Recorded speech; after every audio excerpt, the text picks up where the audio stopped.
How do you feel about fatherhood and this hell that we live in, that we as a people have created for ourselves?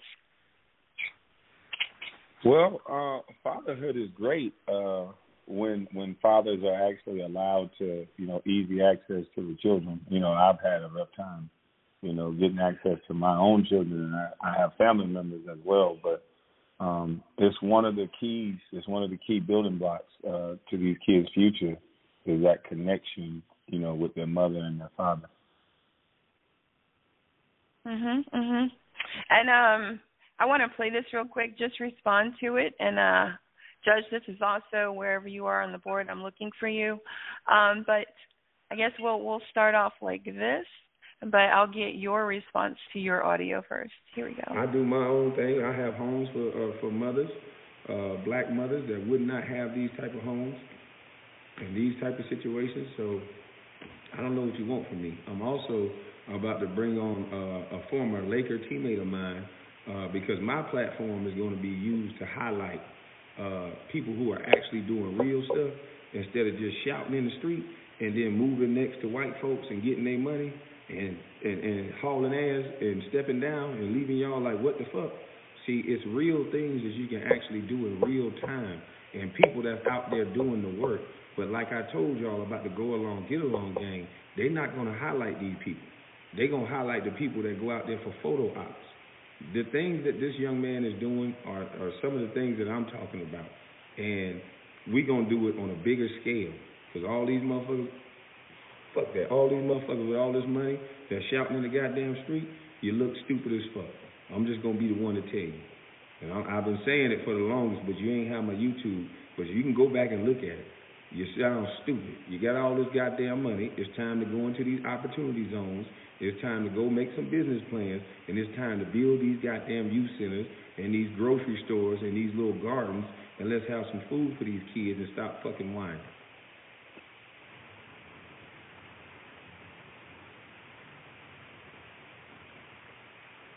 So, Judge Joe Brown was just the tip of the iceberg. Yes, Tommy, I was busy. I was so tired I fell asleep. It's been a hell of... Actually, I think I'll stop it there because we know how that played out. But, do you care to do any promotions, expound on that before we turn it over? I was going to be professional. Well, you played that. No, we like you to just let it all out over here. No, we want all the mama's cooking. We want mama's seasoning. We want all mama's recipes. We want it all. We all up in your kitchen today. I mean, after seeing what I saw, the last couple of years, it just made me angry because I'm like, shit, we got the most money that we've had, collectively as a group. That's what it at least appears like when all this money phones I'm seeing and all this jewelry and the things that I'm seeing that we have. Why not sit down, come together, just us, put our money together in these neighborhoods and build your neighborhood. We got, in Brunswick, Georgia, we have 5 NFL athletes that's currently playing. Just imagine if those 5 guys started an LLC or a nonprofit and put some money into it and then collected donations, and then now you can build whatever you need for your community. Let's duplicate that each city. We got to start having solutions other than burning stuff down. That doesn't help anything. Actually, it takes away because somebody black had that job that you just burnt that building down. So I just think it's time to, we got their attention, and now it's time to come up with a solution. But in my opinion, I think there's too many people getting paid off of dysfunction. I know I asked you yesterday, are you considering running for office? I mean, where do you see yourself in the next year or so many years? What do you want to do with all this energy and attention? Well, I just want people to see that it doesn't require somebody else to do it for you. They build me down or build me up to be an old busty bus, and I busted the internet even with a name like that. So whatever they're calling you and whatever you're going through, you can do it as well. We don't need other people to come fix us. we generate the most wealth. Look at Soulja Boy. That's why another reason why I got mad at the Breakfast Club. This kid, at a very early age, taught a lot of people how to go direct to consumers. It's about your talent, and that's probably why the media tries to make Soulja Boy look crazy by not giving him the credit for the things that he's creating and inventing and being the first person to do it. People need their validation for things they actually accomplish. And there's a reason why they don't salute people like that, because they don't want young kids. This kid did this. He didn't have a lot of education when he did that. And there's a lot of black boys out there that's like that. And we got to start as a community, stop letting them tear them down and making these kids angry and seem crazy when, these kids are actually giving the big business the models to expound on and make better. Mm-hmm. If Charlamagne gets his shit together, do you think you'll forgive him? Because, do we need all black people, or should we just continue doing what we're doing and do our own thing and help those that deserve the help? I don't have a personal problem with Charlamagne. I have a problem with what he represents and what he owes, what I feel he owes. Gotcha. Anytime you see a man that's doing the type of things that he's doing, that's not men behavior. That's not male behavior, and he knows it. And so, to do that type of stuff with no care in the world for other people's children, to have two grown men and one of them is putting a finger in a butt on on that type of platform, that show should have been canceled right then and there. And if you just changed the sex of the person, people would have saw how bad that behavior was. If Donnell Rollins had been a woman, that would have been sexual assault. If there was a woman in that room, period, it would have been considered sexual assault. But I watched them sexually assault two different men by throwing bunkies and putting lotion and doing the things that they were doing. That's not appropriate. And I would like to know who wrote to have them go on that type of show when children is watching the show. Is that what we want to show children? And so that's why I don't let people censor what I say. Everybody say, stop saying nigga, stop saying this. No, you let people put that type of stuff on national TV. I don't want to. You can't tell me what to say.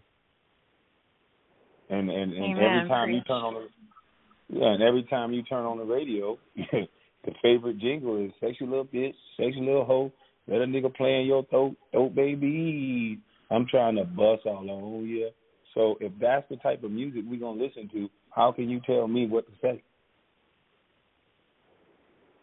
Gotcha. Welcome the one and only Judge Joe Brown, 323-646. He's here to let it all out, Judge. How are you doing? All right. Hello, young Mr. Brown. Glad you could make it. How you doing? I want to ask you a question. What was the thing that prompted you to get into communicating on a widespread basis instead of just talking to your friends? What tipped the thing over?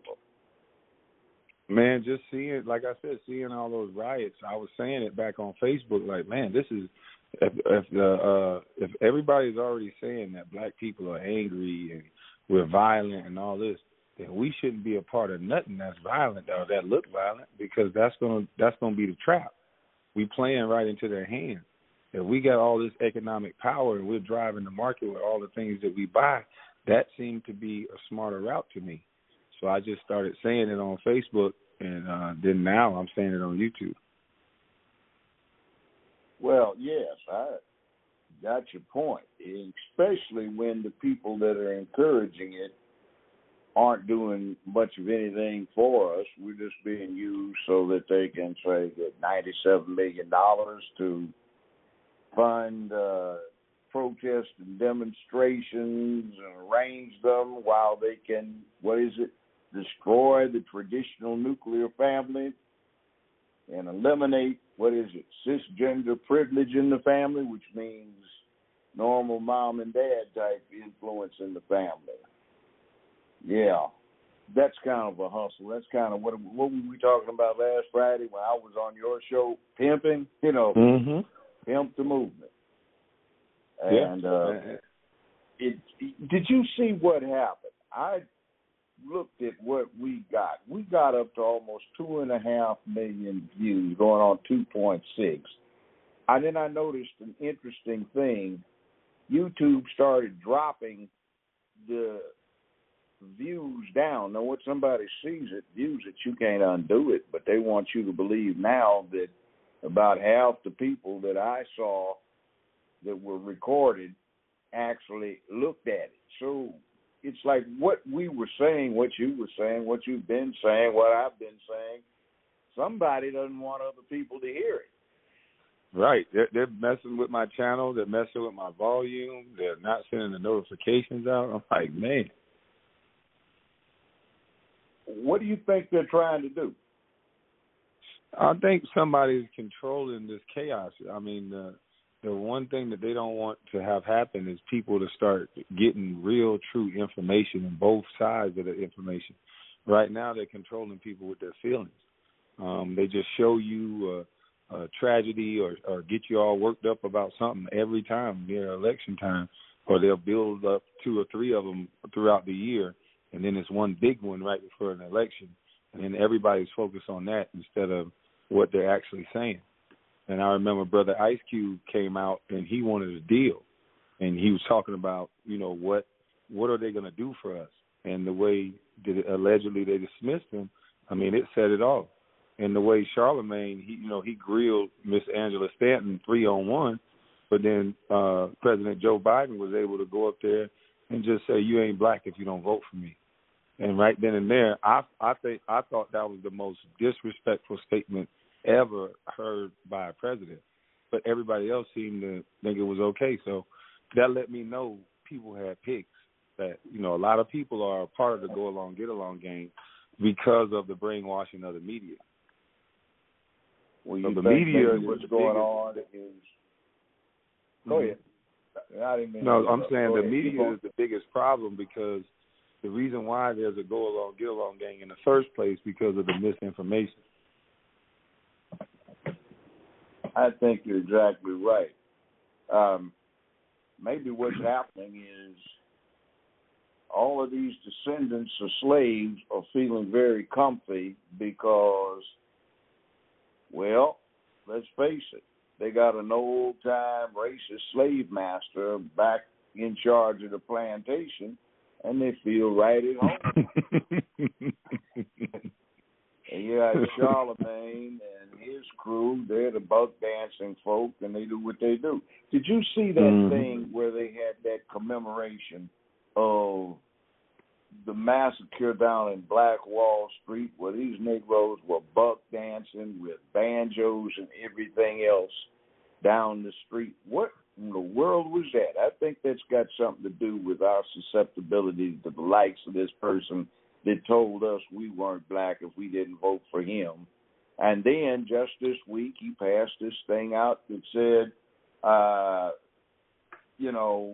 telling the Black Caucus that reparations has very low priority and little chance of legislative success, etc. You know, maybe some colored folk haven't gotten black yet and they feel a little comfy back on the plantation. I mean, it got to be. You think that's got anything to do with it? It got to be something, because I just don't get it.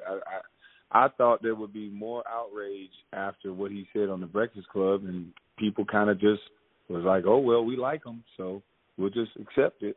I don't know, because I was so mad. I stopped watching, because that's disrespectful. How can a white man tell me how black I am based on whether I like him or not, and you haven't even told me your plan? I just thought that was oof. Oh, yeah, how about this one this week? He said, young black entrepreneurs have just as much going for them as young white ones, but they don't have any lawyers and accountants to hire.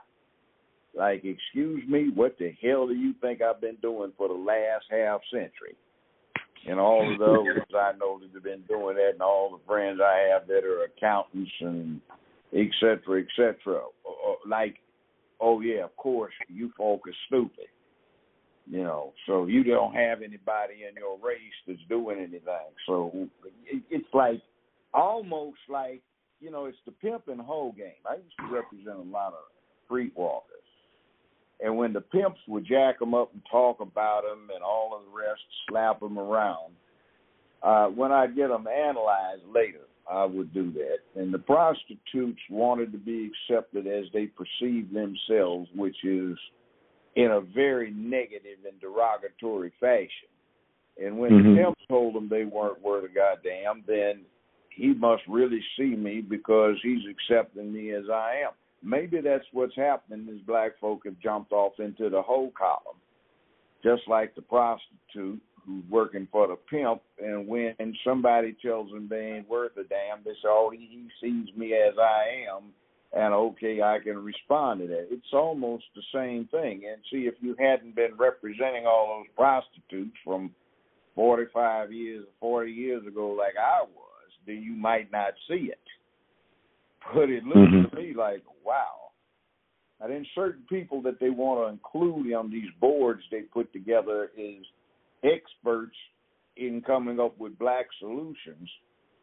And the people they pick have been much the part of the problem, let alone the solution, and have absolutely no knowledge of what's going on. So what gives here? Is that something about us that needs to be corrected, perhaps? I mean, I just think we have, like, it just seems like we have this gatekeeper type of mentality where we have a set of black elites that they make sure everybody else stay in line and fall in line. And I'm not afraid of somebody white doing anything to me. They sick black people on black people. So we got to look, that's why I always say we got to get back to love. We keep worrying about celebrity and status and money, but a lot of people have achieved all of those things and they were still miserable. So if you just work towards love, then it's going to take care of everything you need. Yeah, you know, the French have a proverb that goes, nobility has its obligations. And I tell a lot of folk who are in the celebrity category, I said, you know what? You got something, some advantages, some talent, skills, acumen that ordinary people don't have. So once you get yourself in these positions, don't you see that you have an obligation to the people that you represent by being who you are? And absolutely, they just don't seem to get it. It's like, well, why are you worried about it? What can you do about it? Well, nothing if you do what you do. And then you get Charlemagne the God. And, you know, we talked about this last week. I've challenged that bunch of fools, either singularly or collectively. Let's get it on neutral grounds. Let's see where it goes. And they're running because, you know what? They are not able to deal with reality. They've got to have a set stage where they can posture and play monkeys on a nice little silver chain with an organ grinder playing the music that they're capering to. And that stuff you pointed out about with the finger and all that other stuff, what happens if you want to jump, say, somebody like Trump for just saying, you know, something went wrong, but then because Associated Press says it didn't, then everybody else has got to shut down.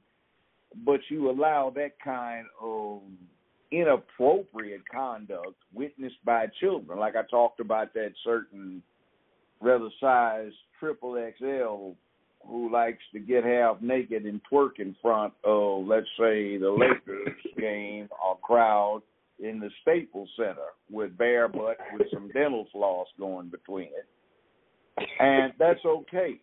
But it's not okay. Because every people, I don't care whether you're in Africa, Asia, even if you're an Eskimo, there are standards of decency.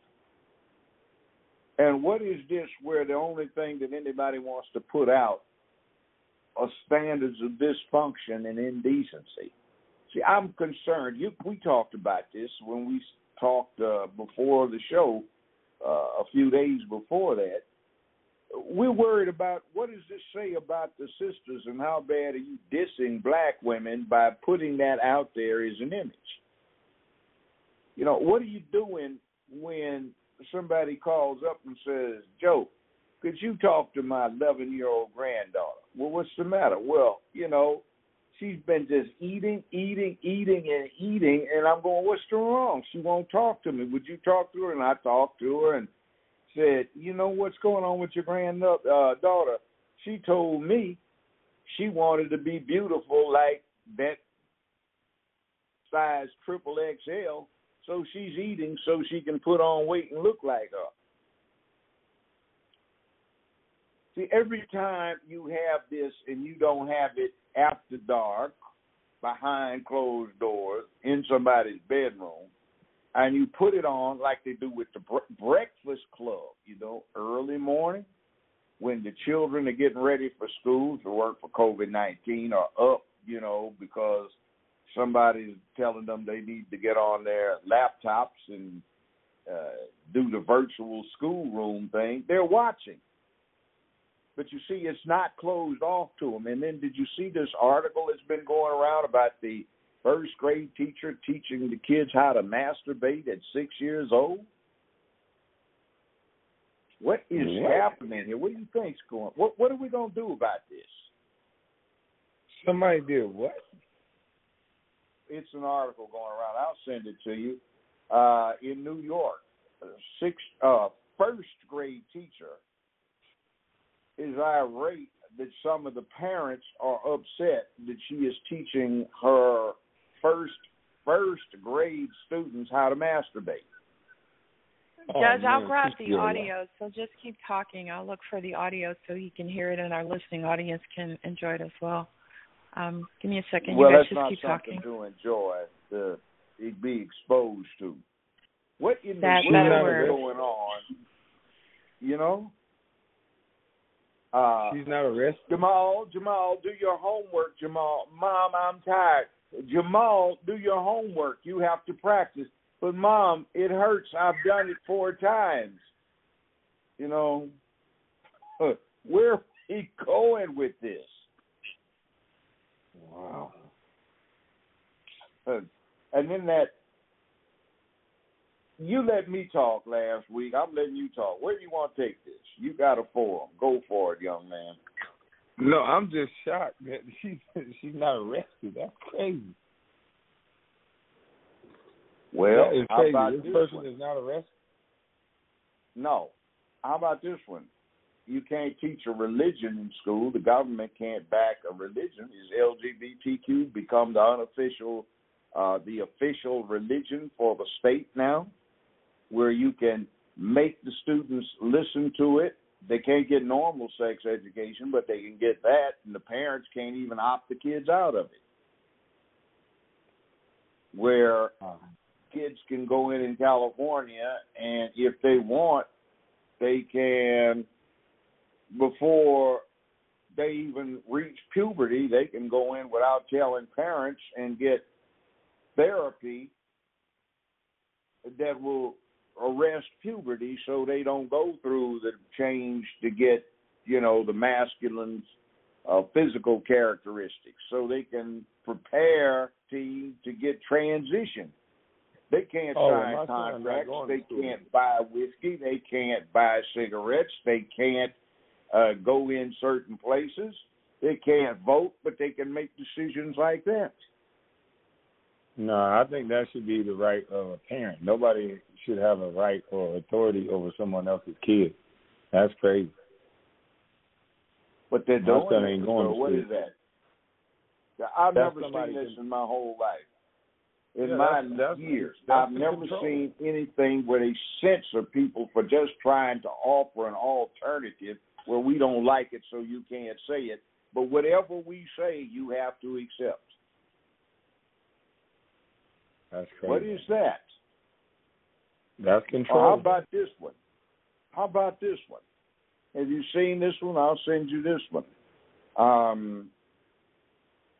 Democratic female Congress, member of the House of Representatives, says she inappropriate sex discrimination because the crash test dummies are male.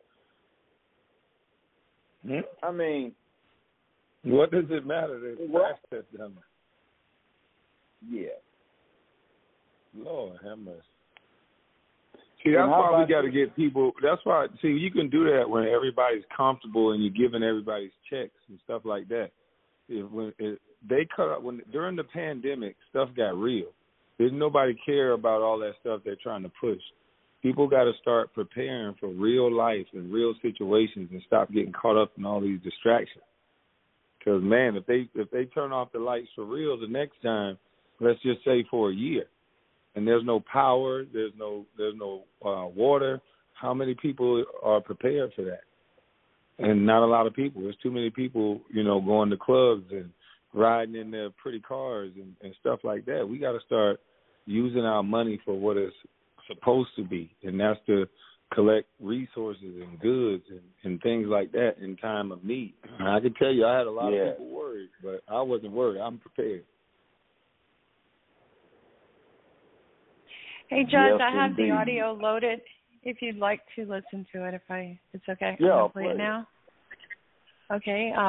The title on YouTube, guys, if you want to look it up, it is I have my Help Kids Learn That Bodies Are Private with Scoop and Friends. They actually have a YouTube channel. Amaze Parents, AMAZE. Quite a few videos on there, and again, all very sadistic. So here we go. This is, of course, they use a black teacher, the face of a black woman, in order to execute this. So here we go.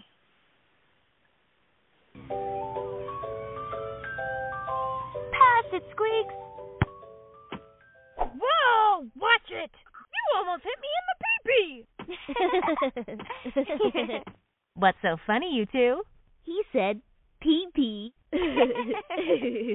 Do you notice that when you say pee-pee, you giggle, but when you say penis, you say it in a serious voice? I never noticed that before. Some children and adults feel uncomfortable when they talk about their private parts, so they make up cute or funny names for them. What's one for a girl's private parts? Vajayjay! But what does Scoops mean when he says vajayjay? He means vulva. That's right, Kayla. It's important to use the proper words for our private parts. Why? Because our private parts are just as amazing as our hearts, lungs, brains, or any other of our amazing body parts. But our hearts pump blood, our lungs breathe, and our brains think. All our private parts do is pee. That's not entirely true, Scoops. It is true that a person pees or urinates through a hole called the urethra in the penis. Does everyone have a urethra? They do. It can be harder to see, but girls have a tiny hole in the front of the vulva where urine comes out from their urethra. Urination is actually very important. It helps us get rid of waste, stuff our body doesn't need. Hey, how come my penis gets big sometimes and points up in the air? That's called an erection. Sometimes I touch my penis because it feels good. Sometimes when I'm in my bath or when Mom puts me to bed, I like to touch my vulva too. You have a clitoris there, Kayla, that probably feels good to touch the same way Keith's penis feels good when he touches it. But have you ever noticed that older kids and grown-ups don't touch their private parts in public? They don't? That's right, Keith. It's okay to touch yourself and see how different body parts feel, but it's best to only do it in private. Well, if private parts are so special, why do you cover them up? Because they are private, silly. That's right, Kayla, because they are private. Hey, Squeak, pass it. Wait! Okay, I'm ready! And KB, Well, this is taught to first graders. That's actually the watered down version, where this woman actually started showing masturbatory techniques using animation on how to beat it off or how to finger it. Oh, Lord. Now, that's getting a little bit wild. What is this with sexualization of children after you have put black women in the forefront of sexualizing them, so you don't have decent black women out there as a role model? You have to slut it up to be worth something to mainstream media, but after you get so far, it gets to a point of diminishing returns where you just got to get worse and worse and worse. There's a point past that, it's like porn, and then it gets so extreme you get snuff porn where people actually getting killed and somebody's getting off on that. So that's really crazy stuff. And that's what it's getting to. And it bothers me that black women are becoming the image for sluttiness. That's not good to anybody. So you're not attacking some of the ones that get out there and just get graphically obscene in public. What you're doing is you're trying to defend all of the other decent black women who, when associated with this kind of thing, some fool might think, oh, all of them are like that, so let me go see what I can do with them, what kind of moves I can put on them. And that's unhealthy. Real unhealthy. KB, for editing purposes, how did you respond to the video? Just so I can have that, because I wasn't clear. What's your response? I'm just confused. I don't understand the purpose of it. If these kids are not having sex, why do they need to know so much about it? I don't get it. Because they're grooming them, Doc. Judge, did you say that there's another version, one that's a little... yeah, I mean, what this woman... There's can you email that to me? The mild stuff. Well, I mean... Okay, I'll look for it. I'll talk to you in the back. But, yeah, back in. What's bad about it is that's just the tip of the iceberg. What this woman was doing is she had animations actually showing how to stroke it off or how to finger it.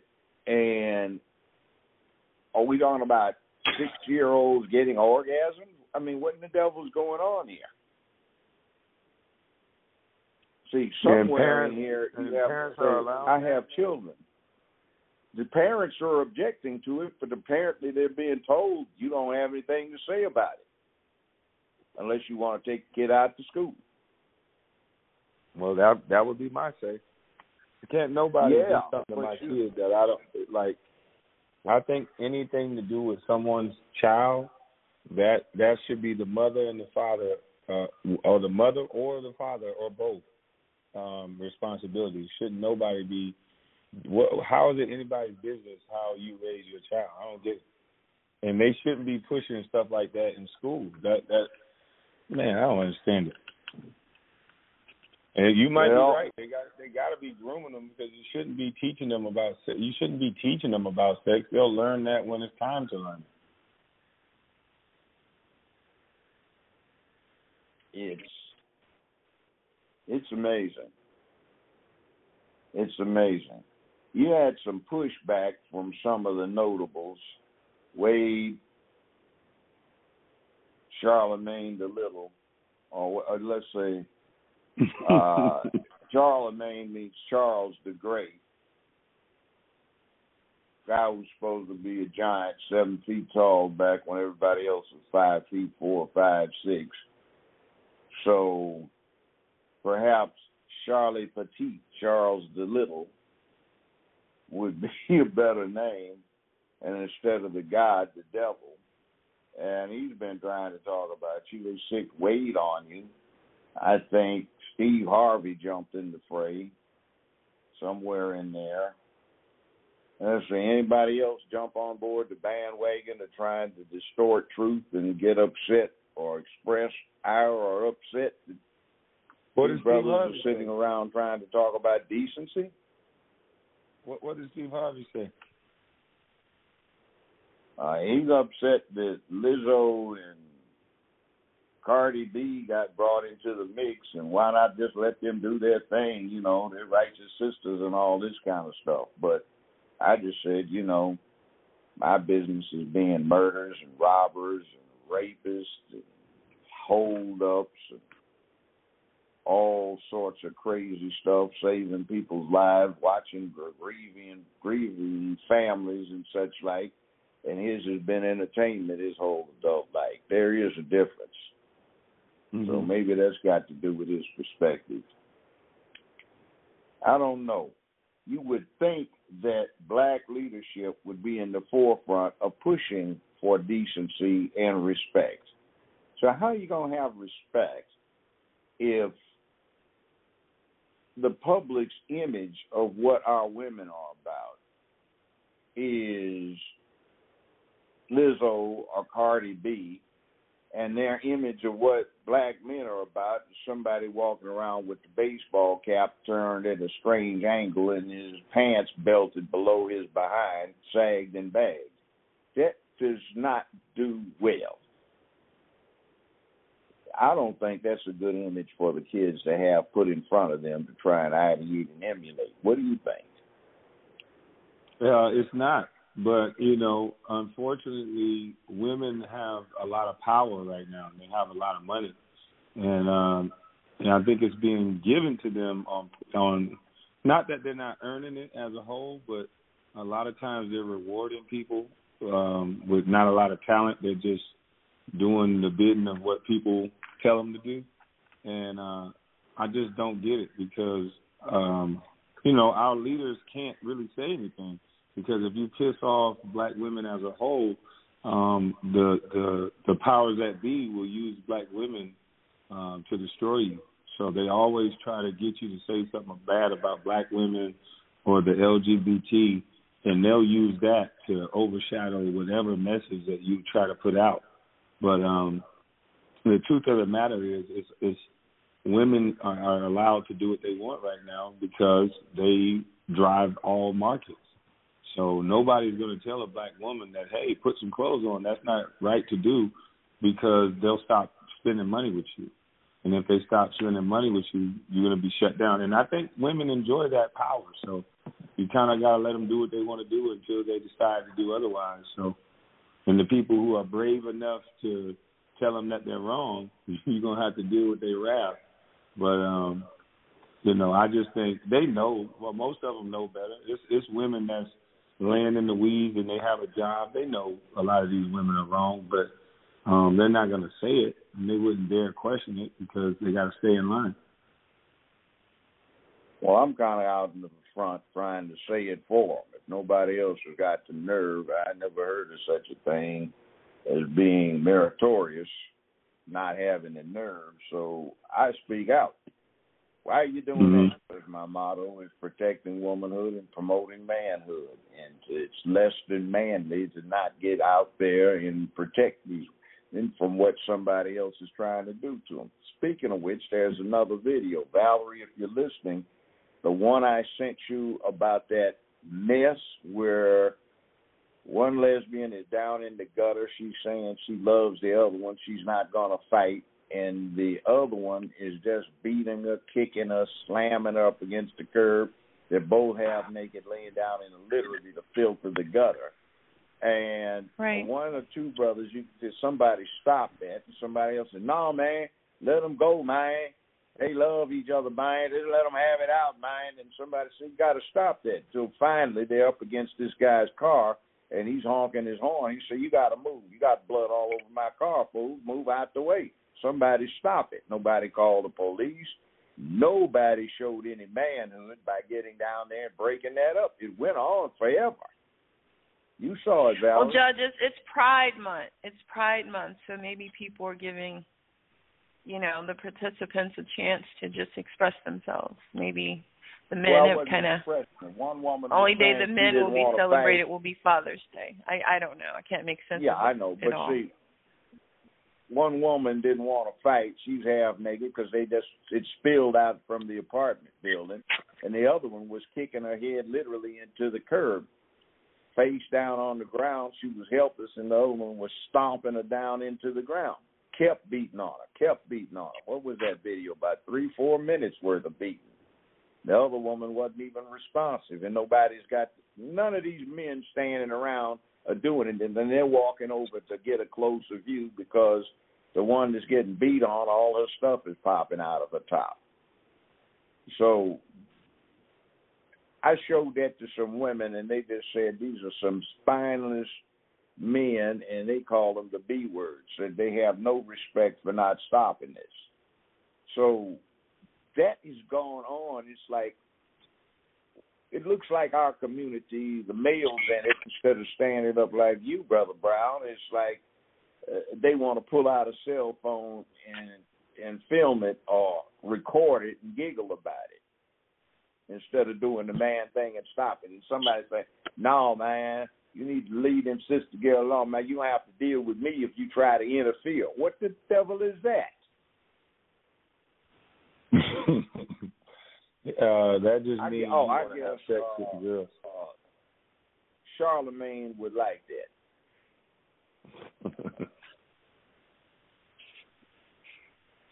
Wow. What you got in mind? What you getting ready to put up out in front of the public? Because you're a lot younger than I am. And see, I was telling you, you were your potential leadership, you know. Kaepernick, he started the ball rolling, but he didn't keep it rolling. He took the knee, but he didn't want to pick it up and start actually leading. He was demonstrating. But somebody like you, we can get out there and start leading because young folk look up to you. They listen to you, and you're telling them some sense. And you have the position to make what these folk are now looking up to is not something good, but something lame. Yeah, I mean, be like that, lame out. Yeah. I just had the fortunate situation that I had older brothers who went to prison, and one of my brothers, he was very honest about his experience. His very first charge, he got 14 years in prison as 19 years old. So, you know, I got drafted as a teenager into the NBA. He got drafted to prison for 14 years, you know, in prison. And he realized, you know, that all of the things and all of the cultural things and the things that we follow, he actually wanted to go to prison. You know, he found people find validation through going to prison. And I'm not going to say he wanted to, but it's like the manly thing now is we use that as a diss. You ain't never been to jail, nigga. You ain't never been to prison. So it's like a badge of honor to go be a slave. And so the way my brother told me the treatment and the reason why, you know, he stayed clean and not got in trouble, because he like, you know, these guys try to glorify that. But he said, man, that's the most humiliating, disrespectful. You know, I got this little, he used to be like, I got this little punk white boy who, you know, just graduated high school, 18, 19 years old, and he coming there, you know, messing with me. He around, you know, straight up killers. But he would make it his business to try to emasculate the strongest looking black guy he can find. He would start a problem with him, and then they would, you know, come in the cell and jump them and beat these guys up. And, you know, that's not a good thing. You got to take your clothes off. They telling grown men that claim to be so tough and strong, they telling them when to go to sleep. They telling them when to shower. Yeah. You know, they letting them go work. They're letting them out of a cell to go work for them. And they happy about this. Yeah, man. So just don't tell them all, man. He got to do his time, man. Everybody going to do their time, man. It's inevitable, man. You can't understand, man, unless you done did your time. Well, yeah, man, it's not that I ain't done my time yet, man. But I know what you're talking about. No, you don't, man. You got to do your time so you can be a man, man. See, that's the kind of crazy stuff that you're talking about. It's just insane. You want to send yourself to the slave quarters so you can become a man. And you assume that's a rite of passage because of some dumb mess that somebody put in your dumb head. Mm-hmm. Man, that is rough. A lot of these young boys, they find validation, you know, either through groups. I mean, it's all about groups. That's why it's so easy to control us because, you know, I learned a long time ago, once you join a group, you're not just representing yourself. You're representing that group. So it's going to be somebody in that group that don't like what you're saying. So I tried to always steer clear away from any groups. I always was just, you know, be by myself or either with my brother.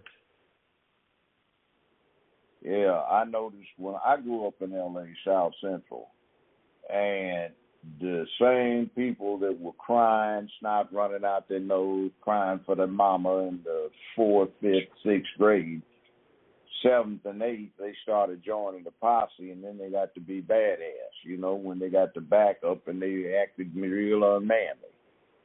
And the damnedest thing about it is in those days, damn near everybody had a mom and dad around, unless maybe dad got killed in Korea, World War II, or something like that.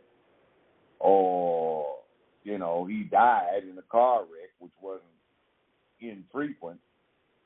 But these, they never had any man influence, granddad, uncle, stepfather, anything like that. But, you know, they joined up the posse, and they were looking forward to doing their time so they could be initiated and find out what was going on. Really crazy. We have to do something, I think, about offering another alternative. Speaking of which, without mentioning any names, did those brothers that I told you I was going to send you that were into the heavy science get in touch with you? Yeah, I talked to the first round of numbers you sent me, but I'm going to call the second. I was busy today, but I'm going to call second round of numbers tomorrow. Those are some interesting brothers, and they like you. They're about your age, and they want to work with you and me about getting this thing back on track, where you can be ordinary man and be smart. There's nothing wrong with being smart. You may not need a formal education, but, you know, you have to be wise and you have to keep teaching yourself. Mm-hmm. So they want to work with you. But I'm looking forward to that kind of thing where we put together an alternative group so that our leadership doesn't consist of somebody like the Breakfast Club fools or putting Cardi B on a prison reform panel for the president. What is that? You know? Well, she has a lot of followers, and so I told you that's what the go along, get along gang do. They get the people with the biggest likes and following, and they tell them what to say, and they send them to the right place, and they give them some money, and everybody that like them usually follow what they say. Yeah. And where does that lead us? Where we at now? Yeah, and where is that? And shit. In a bad spot, to say the least. Down in a damn gutter at the side of a downtown street in front of a tenement and some fools standing around. Let them go. You know, let them deal with it. You know, they might have hurt that woman badly, but, you know, she was devolved into it. But, I mean, I guess that's the role model we get played now. So, wow, we whoopee. We need to get the message out to black women that we're not trying to down them. We're trying to help them. We're trying to correct them. And just like remember when we used to have old-time preachers who would talk about sin? Mm-hmm. Now they don't talk about sin. They just talk about belief. Anything goes as long as you believe, but it used to be, you no good low-down sinner, you keep doing wrong, you're going to hell. Now you can do all the hell you want to do right here on the planet, but you're going to heaven if you believe. And nobody talks about correcting your ways. Because the church, they don't want to offend anyone either. Everybody's so afraid to offend everybody. You know, everybody's grouped up, and based on their affiliations, whatever you say can get you kicked out of a group because we can't affiliate with you because you talked about a partner over here. And so, you have, you know, the movers and shakers of the world, they're especially cautious not to say anything. Like, it would actually be smart if everybody get off of social media who have a lot of money and have a lot of influence. It would be smarter for you just to get off and don't say anything. Because right now, the way they have it set up, and I think somebody engineered this because there are no perfect people. If you listen to anybody long enough, you're going to offend somebody. So they have it to where as soon as you offend somebody, and they usually use black women or the LGBT group, those are the two groups that immediately, you know, you're done. And so that's who they use as their lightning rod. So it covers up and it destroys any message or any movement. You have to either pass the test with them or you're done. Yeah. He's evil. He's wrong. He shouldn't be holding office. He double-folded the toilet tissue one time 19 years ago. Mm-hmm. You know? Or he's evil. He farted down, when he was getting off of the elevator in 1997. Like, what? And men, not to cut you off, Judge, men can change this as well. We just got to stop letting people censor us. If you're going to lose that job, get a different one. Get some skills. That's why I always say, there was an older gentleman, he taught me, he said, I know 3 trades. And he said, if you know 3 trades, you'll never be not useful in a room. So he's always going to be able to find work. So you can't control a man like that. There's so much technology out today. Mm-hmm. That's what I'm talking about. Go ahead, son. Yeah, that's what we got to get a trade school because I get it. Men want to step up. They want to say stuff, but the job in the corporate world, we tricked everybody into going to college, and that's what a lot of the control comes from. These jobs and these company policies. But if you know skills or you got CDLs or you have some way to make yourself an independent contractor to where now, you can't fire me. And, that's not a good way to live. If whatever you say is going to make sure you get fired, that's control. You're not free. Ooh, that's deep. But you know what I run into? Somebody thinks they're trying to run a hustle, but they don't want to work hard at it. Mm-hmm. It's like, nothing comes if you're lazy. You got to work your behind off to get it. It's not going to come easy. Well, yeah, man. They're not teaching these kids about work. They're teaching them about racism. Yeah. White supremacy. I've had a job for last week. Yeah. White supremacy. It exists, but like I always say, white supremacy is like lions on a Serengeti. It's adversity, but our ancestors didn't go hide in a hovel because the lions were roaming around. They put Simba in his place. You got to do that. It's like if there's a challenge, you can rise to it. Don't give up hope. Don't go hide somewhere and say it's no point trying.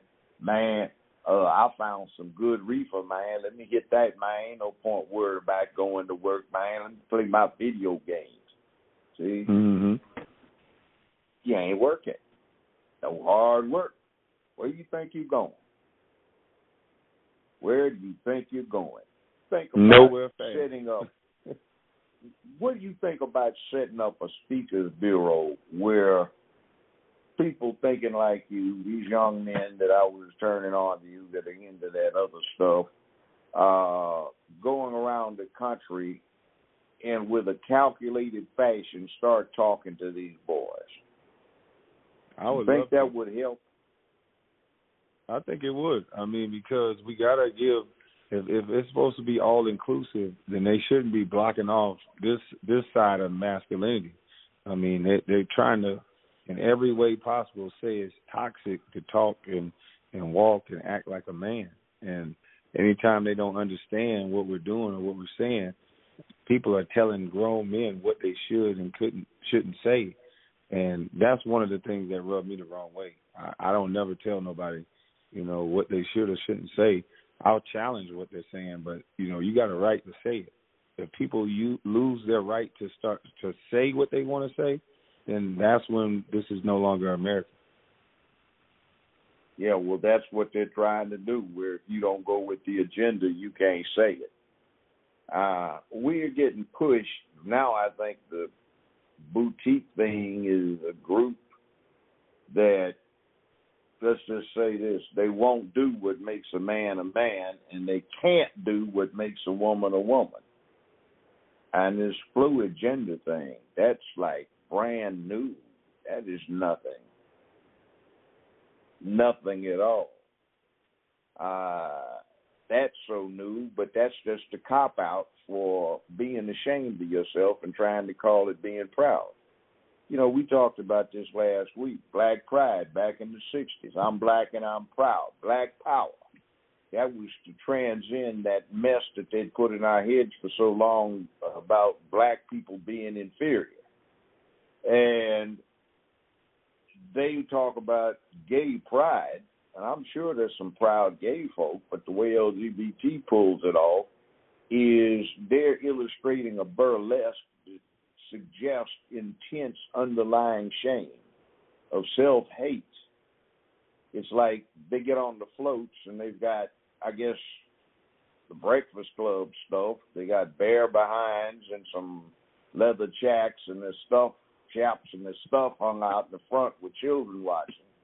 And them walking around on all fours with somebody with a dog collar and a leash on them. That would kind of be like some of these black folk did at this Black Wall Street thing where slave Master Biden was down there telling the Negroes about themselves when they were buck dancing in the street, where black folk to celebrate black pride would be dressed up like slaves and putting minstrel blackface on and capering around dressed up like tame monkeys. When did this happen?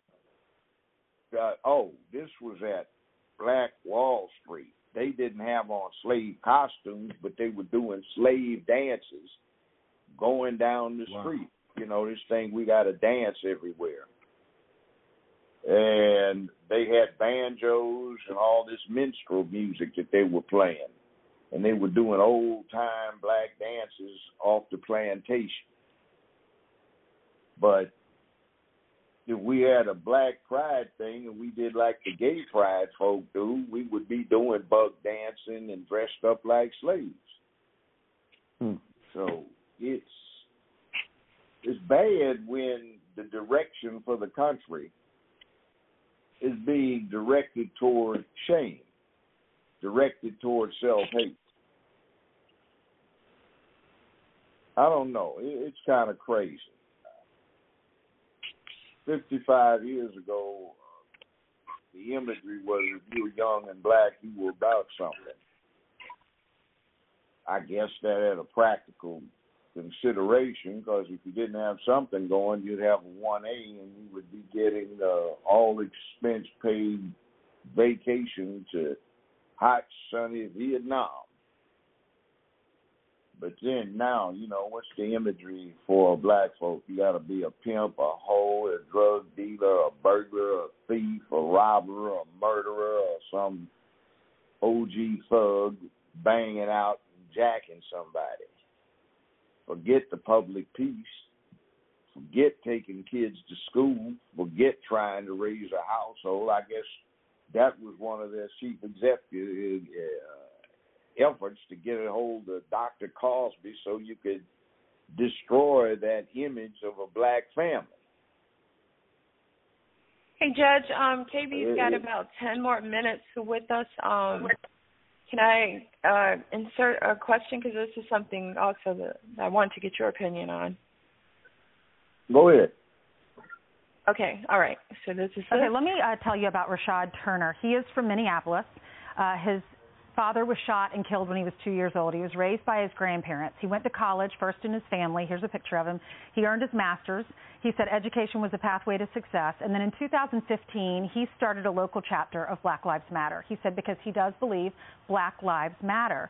But he said after a year on the inside, he saw little concern for the desire to rebuild black families. Listen to him. He was on Fox and Friends First earlier with Jillian and Todd. How can Black lives matter if black minds don't matter? If we had 90 million, heck, children would be up here reading, our schools would be better. But let me add something here. When you think about that 90 million, where it comes from, BLM has been co-opted. They've been co-opted by teachers' unions. So these teachers' unions own the Democrats. They own BLM. And teachers' unions, in my opinion, they kill our children's hopes and dreams. So if black lives really matter, we must start in that classroom. Minnesota is 94% white, yet they walk around acting like they're so woke that they understand what's best for black children, right? But they own our education system. You know, I think it's important, Brian, that the community and the audience understand that Rashad is not an outlier. Folks in the community are having this, and Black America are having this conversation every single day. Later on in the interview, he talks about how they want to dismantle the black family. They don't want the dads in the households. They don't. That is everything that we preach against. My dad was there. My mom had me at 16 years old. My dad stepped up. He was in the household. The organization doesn't want that. They don't want the nuclear family to be intact. They're against the education system. They want the teachers union to stay in place. They don't like school choice. Everything when it comes to progressing Black America that is not with the Democratic Party of today, they are against. And he's outraged by that. But again, he still says, I still advocate for justice. So when he says Black Lives Matter, he's not talking about the organization. He disagrees with the organization. But he does want justice, equal justice under law, little b. Black Lives Matter in the community, bro. And Patrice Cullors, who's 37 years old, another co-founder, she announced her resignation from the group yesterday because of the attacks to discredit her. This gentleman will now start a new group. It's a YouTube channel called Take Charge Minnesota, which calls itself a new organization committed to countering the prevailing narrative that America is structured to undermine lives of Black Americans. Yeah, he said the reason he feels like that he left the organization is because the charter school thing. Exactly. He said they don't agree with charter schools. He said that's it's wonderful for the African American community, and he said that they partnered with the teachers unions. Yeah. We know what the teachers unions have done. And the teachers they closed all these schools. They don't want accountability. They don't want merit-based pay. They are essentially saying these kids, because they're poor and they live with troubled circumstances, that they can't succeed. And the charter schools and the school choice school districts have proven that to be false. Yeah. And this is why he's speaking out. And your parents did that. They moved to a community that had school choice. Of schools because of desegregation. A federal judge ordered it, and I benefited. Wonderful. And I also had my daddy in the household, which they are against. Anyway. And you went to church on Sundays. Your mom's a strong Christian. Yeah, she is. She's a preacher, so I couldn't get away with too much. Right. All right. I'm Steve Goose. All right, so I wanted to stop it there. I wanted to get, what did you think? Seems like the goal is to dismantle the family. They seem to be pushing the woman to the forefront. It's everywhere. If you looked at the Tulsa commemoration, there was a mural. I sent it to you, Judge, and it had the woman carrying the man. He was limp, fragile, and there was a child behind. And remember, the Rolling Stone cover also had the woman leading the charge. So it seems to be the focus is on the African-American family, and it's really, really sad that we've come to this. But what do you say? What do you want to say to the people regarding, what you're doing with your platform to the Black families regarding that video? If you could just give us a summation, that would be awesome, because I know you got to go. I think that young brother that was speaking, he's absolutely right, and I think you guys are absolutely right. But I challenge the women to soften their stance. I know you guys have a lot of money. I know you guys are, doing very well, but that doesn't have anything to do with it's not all about what being a man is. You don't make men weak in order to feel strong, because in a situation where it gets serious and it gets real, you're going to need those very same men, and it's not going to be about money at that point. So I think we got to start working together, because the numbers are in, and our community is not doing well the way it is. So we got to start making families. You got to build a sturdy foundation in order for that house to grow or stay sturdy and strong. And these kids are lacking accountability, which comes through a father. Any woman I've ever dated, it was always my fault. She's never, it's never a woman's fault. So you can't have that type of mentality in young boys. Young males have to be able to accept what comes with the decisions that they make. And a lot of these young men, they're doing things that they're acting off their emotions. So we have to start bringing males back into the homes. If you're not going to get married, at least, forgive baby daddy long enough to spend an hour or two with little Johnny. Real quick, Judge, this is a bonus for our listening audience. I wanted to ask deep. him That was deep. what's it like to be Geechee, and what is Mama's cooking? Can you just explain that to our audience? Mama's cooking is pretty much the love of a woman. A lot of women are not giving their children mama's cooking. One of the best things that could have happened to me was my mom became disabled. So she could have got down and out, which she did for a minute. And when she was at work, you know, we were left alone to our own vices. And that's where I remember, you know, first getting in trouble.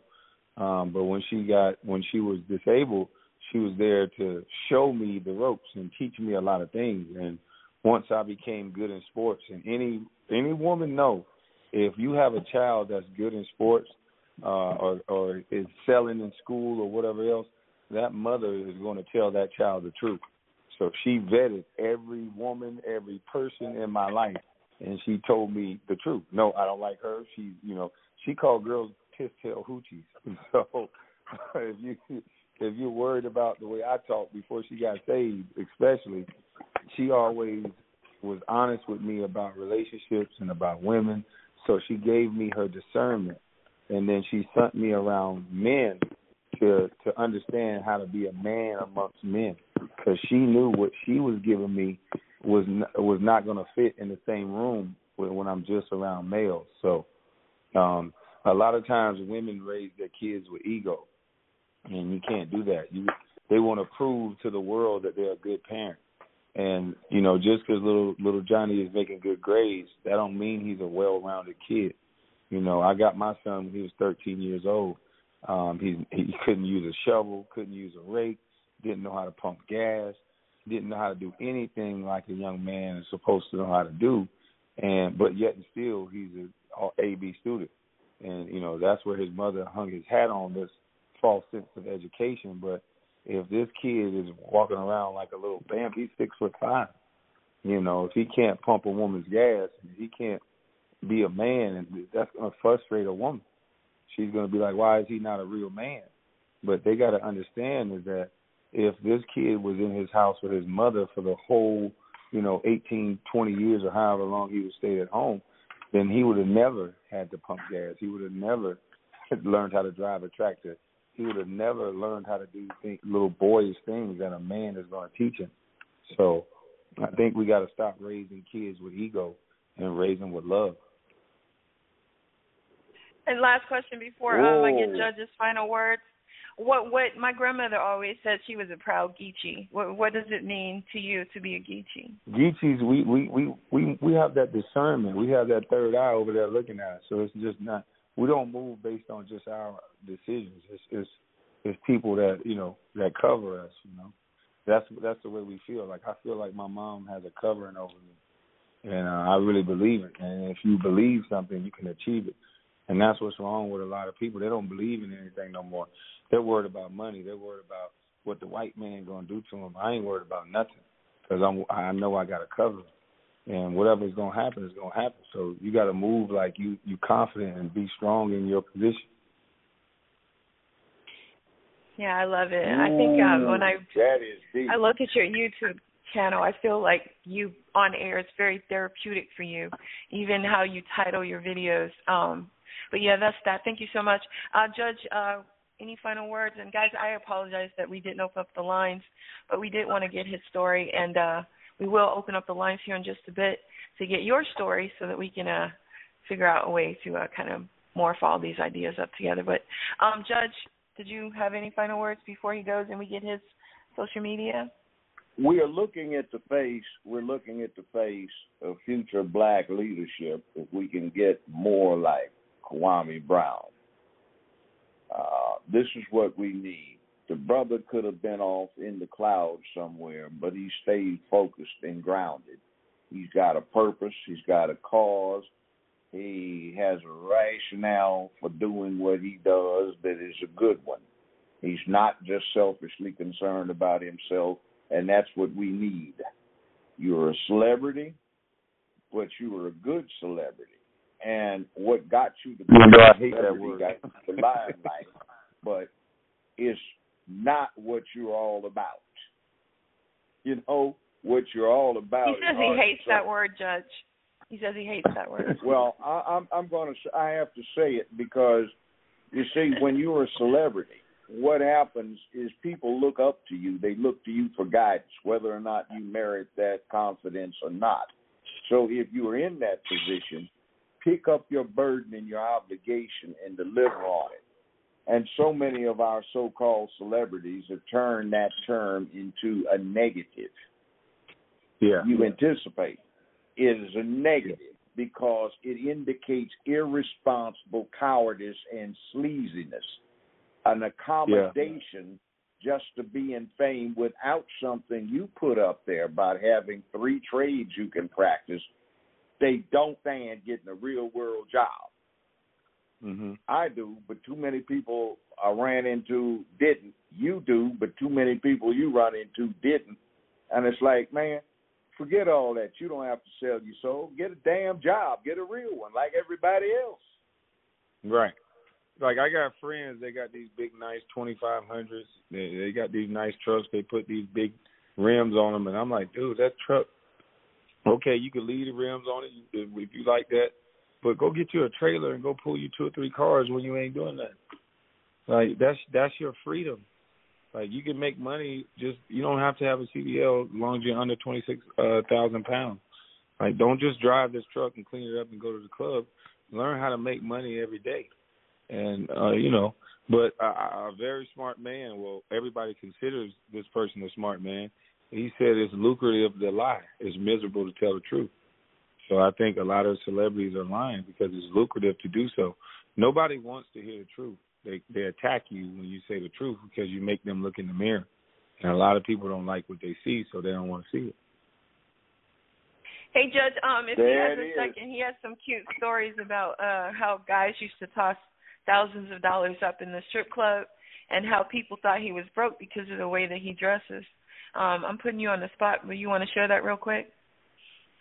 Yeah, I used to wear, before they put the mandate that we had to wear suits and all that, I had an Adidas contract, so I would just wear the free Adidas clothes. It was velour track suits, and I would be Adidas from head to toe. I don't care what it was. It was free. So they'd be like, man, you got to dress up when you come out here. This is that. They spend all this money on clothes, and I watch guys spend $20,000, $40,000, $50,000 they throw at girls in the strip club. And I used to be like, man, we need to get a LLC or something, and we could do some business. Like, man, I don't want to hear all that. I got cussed out so many times in the strip club because what I was seeing, I just didn't understand. So, I just knew with that money that they just throwing so frivolously what it could do. So, I know what you're saying. Amen. I used to represent strip clubs and strippers. Yeah, food is soon party. It's okay to have a little fun, but I like to figure out a way to make something that you own pay for the fun. And every time I would try to tell people that you got to have something that pay for the thing that you like to do. Otherwise, you shouldn't be doing it. You're a slave to what you like to do. A lot of people like to ride nice cars and like to have a big, nice house. But if you got those things and that's like tapping you out, then you need to find a business or find something that pay for the things that you like. Otherwise, you got to live below the means of what you like. If you only got a job and you don't have no side hustle, you don't have that, then you should be living way under your means. KB, well, what about the fact that the girls, well, what if they took that money and invested it? I mean, it didn't go to waste. I mean, the girls probably took it and paid for their college education and got an a house versus an apartment. You know what I'm saying? If they did that, if they did that, that would be great. But they probably went and got a Birkin bag. I mean, it was money well spent, right? Look. I mean, if they represent them, then that's great. I used to represent them. If you had 100 strippers, 95 of them were giving it away to their girlfriends and buying drugs. 2 of them. I'm sure some of those girls though took it and they. I know. I represented a bunch. Out of every 100, 95 of them were giving the money away to their girlfriends that were their lovers and buying drugs and spending $59.95 a night to stay in the motel rather than getting an apartment. Lord, 3 or 4 of them they tell a different might story have on a that boyfriend, movie and maybe so 1 out of the 100, maybe 2 were putting it away to try and get someplace. it wasn't going in. It wasn't getting invested. Trust me. All right. Well, Kwame, would you like to give us your social media and any shout-outs to anybody? Anything you want to say? Because I know you got to go. And, again, big shout-out to Mo Duncan. Gavin, I'm sorry that we didn't open up the mic, but we'll make sure that we grab you guys first. But, Kwame, we'll give you the floor to talk and address Judge before you go. Well, shout out to everyone who's listening. Shout out to everybody on YouTube and all the places that's listening. We're going to give a special shout out to you, Ms. Davis and Judge Joe Brown, and for having Valerie me on. Denise Jones. Valerie Denise. I'm sorry. I said Davis. I apologize. Look, man, do me a favor. I done met about 3,000 people in 2 weeks. Do me a favor. Valerie Denise is a good-looking woman, and she's single, and she's a grad student. Oh, and please Lord, get my there you daughter go. Put off me my on the hands. market Somebody again. please get her. I'm trying to help her. So, Judge, you say she needs some mama's cooking? Oh, my God. Yeah. Really? I'm saying, no, she needs to do some mama's cooking. I think the signal's bad. I think the signal's bad. I think it's the show's probably going to No, come up here in a Valerie second. needs to do some mama's cooking. Wow. What? Wow. Jeez. Ladies, don't get offended. We're all joking. This is what jokes are like, ladies. I don't want to get me too to that. Hey, Mama, don't be getting uptight on us now. You know, hey. I know. Just don't get you got to be real careful. Whatever. They get mad about everything. But no, you can go to my YouTube, Kwame Brown's Bus Life, and my Instagram is Kwanlow, KWAN _LOW, and that's how you find me. But I appreciate you guys. Thank you, and you're definitely going to come back, right? Absolutely. You got to come back because you got to get my name right, like David. Yeah, I definitely got to get my name right. So you got to say it. My name, full name. I was going to say something, but I was going to say something. I was going to sing a song, but what were you going to say? No, come on. You got to give me something. Come on. Come on, when the judge asks for something, we got to give it to him. Hey, listen, y'all trying to style us up. You opened up, okay. This ain't me, this Miss Valerie doing this. Go ahead, Miss Valerie. No, I'm waiting on KB. Come on, sing for us. You want me to sing for everybody? What are you going to say? Yes, no, please. I was going to say you trying to make me say your name like you Destiny Child or something. Oh. Well, say it. Let me hear it come out of your mouth. Let me hear it come out of your mouth. Because I have heard several times now Valerie Davis. She's flirting with me. Hey, Judge, I'm starting to think she's flirting with me.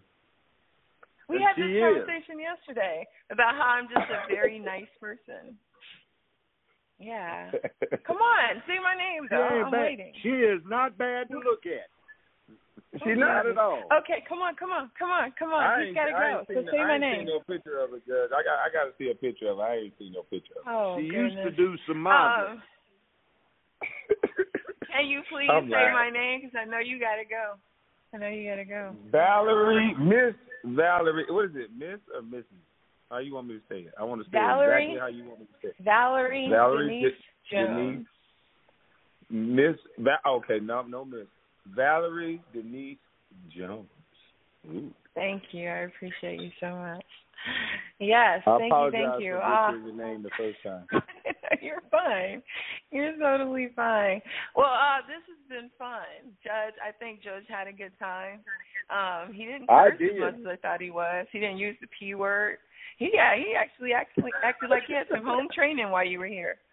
Look at him. I don't know what to do with myself right now. I don't even know what to do with myself. Yeah, well, so I got you. boosted. Wait.